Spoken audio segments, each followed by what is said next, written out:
Boa tarde, camaradas. Olho para esse plenário de nosso 14º Congresso e vejo rostos conhecidos. Vejo Luciana, nossa presidenta, negra, mulher, nordestina, com sua doçura e firmeza revolucionárias. Uma mulher com a cara das mulheres do nosso Brasil. Forte e doce, incansável.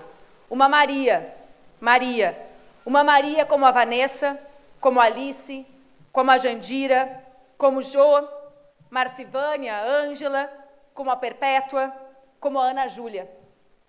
Olha o Renato, com sua busca incessante pela renovação de nosso partido e atualização de nossas bandeiras. Posso ver Haroldo, com seu discurso firme e que me surpreenderam por ser quem me anunciou, e Aldo Arantes, com sua persistência. Vejo a atualidade dos sonhos de Amazonas, de João, em tantos Joãos por aqui.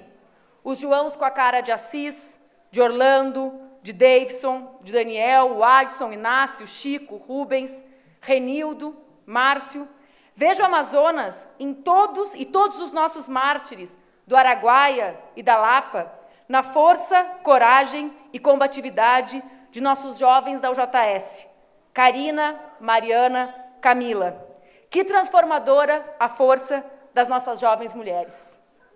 Vejo amigos do mundo, de partidos irmãos, embaixadores que sonham sonhos de igualdade e justiça. Vejo Flávio Dino e sei que ali vive nossa experiência de transformação mais extraordinária no Brasil. Milito em nosso partido há 19 anos, desde os meus 17. Vivi muitos momentos de alegria, contribuindo com a construção partidária e com o nosso sonho de transformação do Brasil. Hoje, certamente, vivo o momento mais bonito da minha trajetória, ao ser lançada pré-candidata à presidência da República por nosso partido.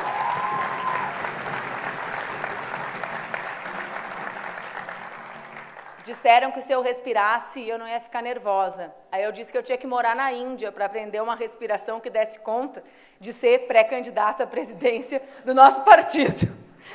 Mas vamos lá. Se o Partido Comunista é a honra do nosso tempo, como disse o poeta, que honra enorme para mim ser a candidata dos comunistas à presidência do Brasil. É a terceira vez que o nosso partido faz isso. Em 45, lançamos Fiuza, prefeito de Petrópolis, que teve uma grande votação ao lado de Prestes, Jorge Amado, Maurício Grabois, João Amazonas, dentre outros candidatos camaradas que foram candidatos. Nessa eleição, que elegemos a bancada constituinte de 46, responsável, por exemplo, pela emenda que garantiu ao Brasil a liberdade religiosa. Mas eu gostaria de lembrar da primeira vez que um comunista foi lançado candidato à presidência. Isso aconteceu em 30, quando lançamos o vereador do Rio, Minervino de Oliveira. E a primeira vez que os comunistas lançaram um candidato à presidência foi com um operário e negro, um trabalhador da indústria de mármore do estado do Rio. Estamos, portanto, aos 95 anos, vivendo esse momento pela terceira vez. E eu quero agradecer, muito emocionada, a oportunidade de representar ao nosso partido nessa caminhada. Esse sonho jamais passou pela cabeça daquela jovem que se filiou ao JS em 1999 e que aprendeu a amar o Brasil e a lutar pelo socialismo, ouvindo as sábias palavras de Renato, Haroldo e Aldo. Sou a primeira mulher a concorrer à presidência pelo nosso partido. Um partido com tantas Heleniras, Pagus, Elzas, Gilces e Loretas. Um partido que, em sua história, fez valer a máxima que lugar de mulher é onde ela quiser. Que honra, camaradas! Que honra! Primeiro, camaradas, gostaria de falar, mesmo que Luciana já o tenha feito em seu informe político, sobre as razões que nos fizeram lançar uma candidatura. Nosso partido construiu nos últimos anos mudanças importantes no Brasil, apoiando e participando ativamente dos governos de Lula e Dilma. Lutamos lado a lado com milhares de brasileiras e brasileiros contra o golpe de 2016. Resistimos ao desmonte do Estado, à retirada dos direitos sociais e individuais promovidas por Temer. Somos os operários, as professoras, as mulheres e os negros que gritam contra a reforma trabalhista e a emenda constitucional 95, que congela os gastos. Denunciamos a neocolonização do nosso país. Mas, camaradas, acreditamos que o golpe encerra um ciclo político. E é por isso que, para nós, 2018 não pode ser apenas um momento de debate sobre o passado. Nós não queremos fazer da eleição um momento de agravamento e acirramento da crise econômica e política. Nós queremos fazer da eleição um momento de construção de saídas. 2018 é momento de debate sobre o futuro do Brasil, das brasileiras e dos brasileiros. Em que Brasil nós viveremos em 2, em 4, em 10, em 30 anos? Queremos que o Brasil retome o crescimento econômico, preservando direitos sociais e individuais. Precisamos traduzir nosso projeto para as pessoas que vivem a crise nos seus cotidianos. A crise faz com que as pessoas percam a certeza sobre o futuro. A crise faz com que as pessoas sintam medo do futuro. Nós precisamos fazer com que o nosso povo sonhe novamente e que compreenda, como diz o nosso hino, que o Brasil é um sonho intenso. O Brasil é um sonho intenso porque o Brasil é uma bela realidade, mas o Brasil também é ainda um projeto. E nós queremos discutir esse projeto, esse sonho de Brasil em 2018. Queremos discutir um projeto nacional de desenvolvimento. Queremos que o Brasil se realize plenamente como nação soberana, ou seja, que desenvolva todas as suas potencialidades como país, garantindo as condições para o nosso povo viver em paz, com segurança, educação, saúde, alimentação decente, cuidados da primeira infância, proteção da velhice, condição de vida dignas para as mulheres, para os negros. Queremos um regime democrático de verdade, na medida em que a desigualdade não vai mais levar o Brasil a uma situação de anomia social. A chave para um Brasil com futuro é realizar esse sonho intenso, é unir o máximo possível de brasileiras e brasileiros em torno de um projeto de nação, de um sonho de futuro para o Brasil. Ou seja, o que pode viabilizar o projeto de desenvolvimento de país é a frente ampla, é a consciência das pessoas comuns, dos movimentos sociais, é a unidade do nosso campo político. Gosto da ideia que a nossa candidatura, a candidatura dos comunistas, é uma candidatura das pessoas comuns. Um governo com governos que transformam a vida da maior parte das pessoas comuns, as trabalhadoras, os trabalhadores, os operários, o povo brasileiro. Para isso, é preciso que a economia brasileira esteja a serviço do nosso povo. Juros, câmbio e inflação. A gestão desses 3 preços macroeconômicos tem que ser feita tendo como lógica o desenvolvimento do nosso país e não os interesses do rentismo. Esse foi o caminho trilhado pela China, por exemplo, país que tem projeto de nação e que colocou esse projeto como meio de resolver os seus problemas sociais. Um câmbio para tornar as nossas exportações competitivas, juros baixos que incentivem o investimento produtivo e tornem o crédito mais barato.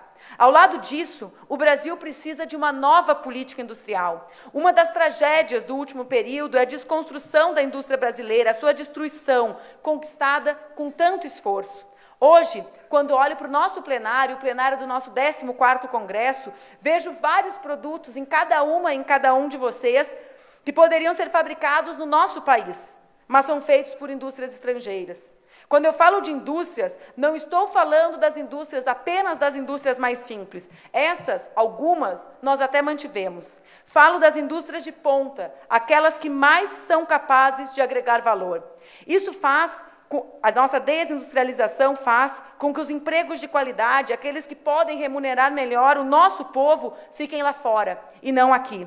Faz também com que fiquemos para trás na inovação, na medida em que o país sem indústrias é um país sem criatividade. Em última instância, faz com que os nossos jovens, que se dedicam às áreas vinculadas à produção de tecnologia, saiam do Brasil. Não é razoável que não valorizemos o valor estratégico da biodiversidade. Pulei uma página, viu, gente? A respiração não adiantou, mas estava dentro do mesmo conteúdo, ainda bem. Para falar das indústrias, por falar nas indústrias, quero lembrar de um conterrâneo meu. Quando a Revolução de 30 foi vitoriosa, No seu primeiro discurso, Getúlio Vargas afirmou: nós precisamos montar a chamada indústria pesada, a indústria do aço, a eletricidade, a química de ponta. Notem, camaradas, Getúlio mal tinha derrotado as oligarquias atrasadas e já estava obcecado com o que havia de mais importante no seu tempo. Estava nas grandes aquisições da chamada Segunda Revolução Industrial. Nós queremos sonhar o sonho do Getúlio no nosso tempo. Um país industrializado, voltado para a indústria desse tempo. A indústria do nosso tempo é a chamada indústria 4.0. Nós não partimos de uma situação fácil, dada a destruição da indústria nacional. Mas, por outro lado, há uma oportunidade importante. A indústria 4.0, por suas características, permite que nós pulemos fases, que nós nos adiantemos, desde que tenhamos decisão política nesse sentido. E isso é o mais importante, desde que tenhamos poder político que esteja a serviço do desenvolvimento do Brasil, que esteja a serviço de um projeto para o povo brasileiro. Nosso país, com um governo comprometido com o desenvolvimento, pode escolher alguns setores industriais para realizar uma política consciente da substituição de importações. Setores como petróleo e gás, química fina, defesa e mesmo o agronegócio são exemplos concretos disso. Falando de química fina, não é razoável, por exemplo, que a maior parte dos remédios que consumimos sejam feitos com insumos estrangeiros. Não é razoável que não valorizemos o valor estratégico da biodiversidade da Amazônia, superando a suposta contradição entre sua utilização econômica, necessariamente respeitosa e consciente, como faz o povo da floresta, com seus ecossistemas e a geração de desenvolvimento científico e tecnológico. Vencer essa dualidade é um pressuposto para a geração de riqueza e promoção de inclusão social no Brasil. Não é razoável também que exportemos petróleo cru. Não é razoável que não exploremos mais o gás natural da bacia de Pelotas, no meu estado, por exemplo. Não é razoável que, sendo o maior produtor agrícola do mundo, não tenhamos uma fábrica de fertilizantes. Mesmo no vestuário, camaradas, uma indústria simples, importamos uma série de produtos estrangeiros para fabricar roupas como a que as pessoas, todos nós, estamos usando nesse plenário. Não é razoável que não investamos na indústria da defesa, estratégica para a nossa soberania de alto valor agregado. Preciso salientar, e é importante que saibamos todos disso, que enquanto nossas mulheres estiverem alijadas da produção de conhecimento tecnológico, esse sonho é ainda mais distante. De cada 1.000 jovens de graduação no Brasil, apenas 22 escolhem carreiras vinculadas à chamada indústria de inovação. Destes 22, apenas uma é mulher. Ou seja, é preciso fazer com que nossas meninas tenham espaço nesse sonho de Brasil desenvolvido, como há anos nos dizem as camaradas da União Brasileira de Mulheres. Uma outra questão nodal, camaradas, é o investimento público. Não há possibilidade de retomar o desenvolvimento sem um poderoso incremento de investimento público.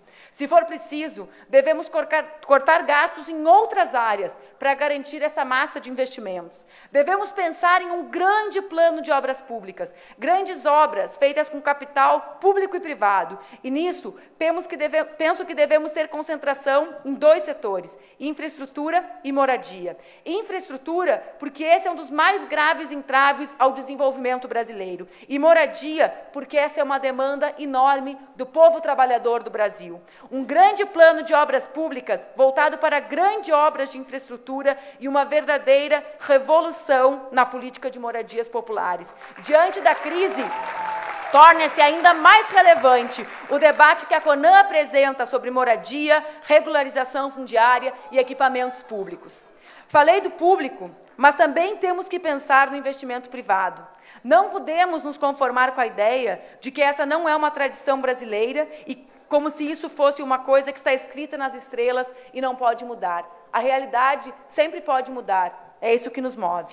Isso tudo é falar sobre geração de empregos, camaradas. Se não pensarmos na indústria do futuro, não geraremos empregos de qualidade para o nosso povo. Parece uma loucura que no momento em que vivemos o ápice do desenvolvimento tecnológico no mundo, a sociedade viva a maior crise da história do capitalismo. A tecnologia tem que estar a serviço de nosso povo e não o contrário. Por isso defendemos um referendo revogatório da reforma trabalhista. Queremos investir em empregos de qualidade, para que as trabalhadoras e os trabalhadores tenham redução de jornada. Bandeira defendida pela Central das Trabalhadoras e dos Trabalhadores do Brasil, por exemplo, para que tenham mais tempo para viver a vida. A vida, como disse uma vez Mujica, é a única coisa que o capitalismo não vende. Queremos que o nosso povo possa viver a vida com dignidade. Camaradas, não existe sequer uma contradição entre as nossas lutas enquanto mulheres, as lutas dos negros e das negras, por exemplo, com o nosso projeto de desenvolvimento nacional. Como seria possível desenvolver um país como o Brasil sem mais de 70% da população? A que serve um projeto de desenvolvimento de um país, se não a maior parte do seu povo? Nós precisamos enfrentar a diferença salarial entre mulheres e homens, entre negras e brancas, entre negros e brancos. Então, o nosso projeto de desenvolvimento nacional é o projeto do povo brasileiro. E o povo brasileiro é trabalhador, é também negro e são também as mulheres. Camaradas, como sabem, sou da terra do Getúlio, mas sou também da terra de Leonel de Moura Brizola. Cresci ouvindo dele a ideia de que um grande Brasil só aconteceria com um grande investimento público em educação. Hoje tenho certeza disso. Como pensar em indústria sem pensar em manutenção e ampliação dos nossos institutos federais de ensino? Como fazer dessas escolas técnicas escolas parceiras da construção da indústria 4.0? Como pensar em crescimento da economia, desvinculando os nossos jovens das universidades públicas e privadas e a retomada da ampliação dos investimentos em pesquisa? É impossível. Aliás, os estudos de Piketty sobre capitalismo e desigualdade evidenciam que não há outra ferramenta de diminuição das desigualdades no atual sistema, senão o forte investimento público em educação. Sempre que começo a falar em educação, me lembro carinhosamente do Flávio, nosso governador. É uma revolução, pessoal. Acompanhar o trabalho que o Maranhão desenvolve na educação é algo extraordinário. Se eu pudesse resumir em poucas palavras, seria de compromisso com o futuro e eficiência. É até engraçado, Flávio. Toda vez que eu vejo uma obra de escola no Maranhão, me lembro da Laura, minha filha, por causa da história dos 3 porquinhos. Quando a Laura quer falar que algo é bom, é duradouro, ela fala que é de tijolo. Flávio já fez mais de 100 escolas de tijolo, em contraposição às escolas de taipa e de palha. Metade da folha do funcionalismo público é destinada às educadoras e aos educadores. Flávio criou a escola de tempo integral no Maranhão. Sempre que eu vejo um político, algumas vezes com ares de técnico, defender a diminuição do Estado, eu penso em nossas mulheres que são mães. Que diminuição do Estado é essa que não leva em conta que nós não temos escola de tempo integral para os nossos filhos? Que as trabalhadoras não tenham de deixar seus filhos enquanto trabalham? Como é voltar ao mercado de trabalho quando não se tem escola, quando não se tem creche? Quem cuida das crianças brasileiras quando elas não estão na escola? Ou seja, debater o tamanho do Estado não é algo abstrato, é algo real, que interessa a nós mulheres. A escola de tempo integral de Brizola, e agora de Flávio, é a escola que garante tranquilidade à mãe trabalhadora. Nós, mulheres e mães, sabemos, desde a centenária Revolução Russa e os registros feitos por Kollontai, que o Estado tem relação direta com nossas vidas e nossa emancipação. Numa sociedade ainda machista como a nossa, a ausência do Estado é uma punição às mulheres. Flávio comprova que a experiência dos comunistas garante boa gestão, ou seja, eficiência do Estado comprometida com a existência do Estado para os que precisam. Porque melhorar a gestão, garantindo eficiência, é claro que é fundamental, desde que saibam a quem a gestão deve servir. E a gestão deve servir a maior parte do povo dos nossos estados, como serve no Maranhão, e do povo brasileiro.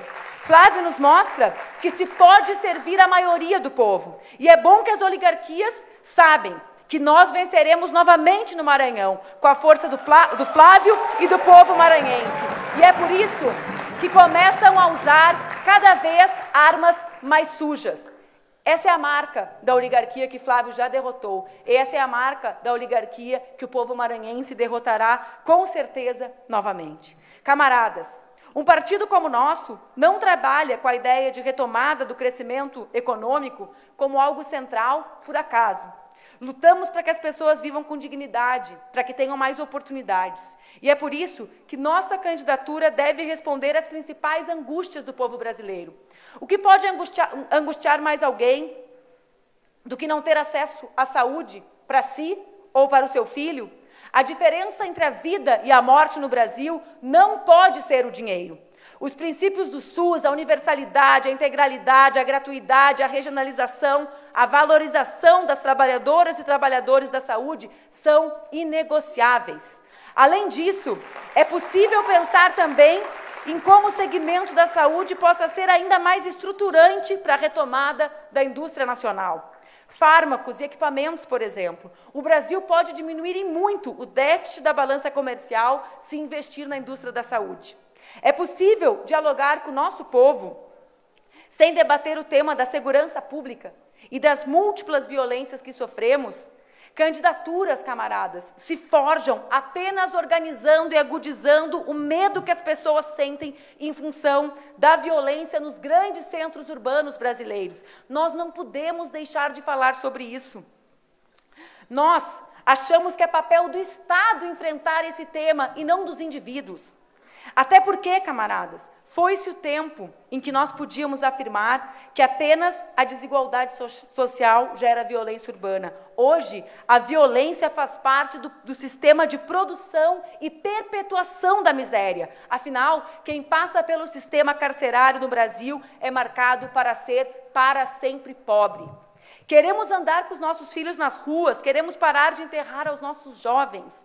Percebam, nós estamos falando de 60 mil mortes por ano em homicídios, 40 mil dessas mortes de jovens. Nós estamos falando do extermínio da juventude negra. Essa é outra forma de violência contra a mulher pobre e negra, mãe desses filhos mortos, as mulheres que enterram seus filhos. Queremos uma rede de proteção para as nossas mulheres vítimas de violência. Queremos rede de proteção para as vítimas de homofobia, como a militância da UNA bem compreende. Creio que fazer o povo brasileiro viver em paz é um dos maiores desafios do nosso tempo. Portanto, falar em segurança é falar em Estado e políticas públicas, em criação de ministério, em investimento federal, em modernização, em inteligência, em fiscalização das polícias, em valorização dos policiais. Falar em combate à violência e falar em viver em paz é o esforço para a garantia do respeito a quem nós somos, em nossas individualidades, enquanto mulheres, negros e jovens. A juventude brasileira, e essa é a nossa tradição, a tradição do Partido Comunista do Brasil, e é minha origem, enquanto militante, pode ser protagonista da construção desse Brasil desenvolvido e em paz. A juventude que luta por emprego, cultura, esporte, educação, a juventude que paga o preço da violência, deve ser a nossa principal parceira e primeira parceira para a construção de saídas para a crise que o Brasil vive.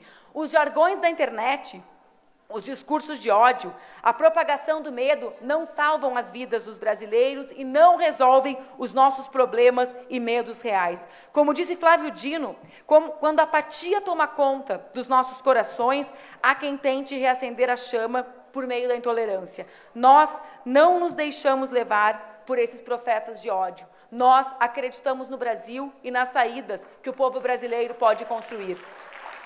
Mas falar em viver em paz, camaradas, é falar também sobre educação. Uma política séria de diminuição da violência deve devolver aos professores e às professoras, a maior parte dos trabalhadores em educação são mulheres, as condições de dar aula. Enquanto alguns falam em escola com mordaça, nós falamos em escola modernizada, segura, que garanta oportunidade para todos. Falamos em escola com comida de qualidade, de preferência em parceria com os agricultores locais. Nossa candidatura defende um pacto pela paz, com prioridade absoluta nos investimentos para as nossas crianças e jovens de 0 a 18 anos, para que todas as crianças estejam na escola. É preciso buscar aqueles que evadem do nosso sistema escolar. Pouco se fala nisso, mas quem sai da escola entre o 5º e o 6º anos, no Brasil, um ano depois, aumenta em 50% a chance de praticar ou de ser vítima de violência. Construir uma política de combate à violência é garantir um Brasil de oportunidades iguais para todos. Camaradas, nossa pré-candidatura não se soma àqueles que desconstroem a política e, portanto, agravam a crise brasileira. Sabemos que a crise no Brasil tem origem política e, portanto, a saída para ela também é política. Não existem candidaturas outsiders. Nada mais a cara do sistema do que buscar soluções que pareçam estar fora dele. Mas se é verdade que a saída é política, e é por isso que nós defendemos uma frente ampla, popular, de diálogos com todo o povo brasileiro, também é verdade que o nosso partido, desde sempre, defende a reforma da política. Uma política renovada que represente os interesses das trabalhadoras, dos trabalhadores, da população e das pessoas comuns. Nossa candidatura é a candidatura dos que compreendem a necessidade de lutar para o Brasil dar certo, para o povo brasileiro. Parafraseando Tiago de Mello, que com seu poema deu nome ao nosso congresso, faz escuro, mas nós, os comunistas, nós cantamos, porque nós sabemos que o amanhã vai chegar. Vamos juntos, pessoal, trabalhar para a alegria. Vamos fazer, como disse Benedetti, da alegria uma das nossas bandeiras. Um beijo, boa luta, viva o Partido Comunista do Brasil!